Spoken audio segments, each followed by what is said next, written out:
যে বিজেপি তাহলে গুন্ডা পুষছে, এবং এটা গুন্ডা পুষছে, খুনি পুষছে, মার্ডারার্স।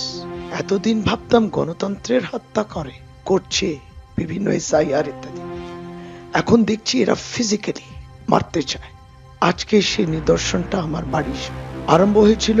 আমাদের ফ্ল্যাক্স আমরা লাগাচ্ছিলাম, বিজেপি ফ্ল্যাগ লাগানো বাস, বিজেপি পরিবর্তনের টুপি পরার মানুষগুলো গুন্ডা, যারা পরিবর্তনের নাম দিয়ে, শ্রীরামের নামে জয়ধ্বনি দিয়ে হিংস্র হয়ে উঠেছিল।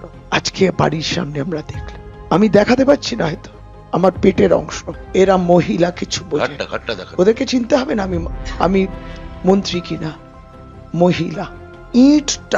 ইট ব্রিক্স সরাসরি পেটে। আমি হয়তো এই অংশটাও দেখাতে পারবো না, এখানেও কাটা ছেঁড়া। এরা কারা? এই বিষয়টা শুধু আমার উপর আক্রমণ নয়, আমার সঙ্গে আমি 3-4 জনকে কেবল মাত্র এনেছি। একটু আপনারা এরা তৃণমূল কংগ্রেসের কর্মী, ফ্ল্যাগ ফেস্টুন আমার বাড়ির সামনে, তৃণমূল কংগ্রেসের অফিসের সামনে তারা লাগাচ্ছিলেন। বাস থেকে ওই বিজেপি গুন্ডা মার্ডারাররা বাসটাকে থামিয়ে নামলো, ফ্লেক্স গুলো ছিঁড়লো আর এদেরকে মারলো। আমরা তো অবাক হয়ে যাই, স্বাভাবিকভাবে বসে থাকবো? আমরা প্রতিবাদ জানাই, কেন করেছো? সমস্ত ফুটেজ আছে। ভারতীয় জনতা পার্টি দেশের প্রধানমন্ত্রী না কেবল ওদের প্রধানমন্ত্রী? আপনি নাকি হিসেব নেবেন বলছেন, আজকে সেই হিসেবে নিদর্শন। মন্ত্রীর উপরে আক্রমণ, আমি আহত, আমার সহকর্মীরা আহত। This is the definition of democracy for BJP. এরা গুন্ডা পুষছে। এই প্রত্যেকটি বিজেপি বাস যে যাচ্ছিল ফ্ল্যাগ লাগিয়ে, তার প্রত্যেকটি বাস থেকে বোতল বাজি, ইট, বড় বড় পাথর, বোম, লাঠি, সোটা, পুরো ইকুইপড।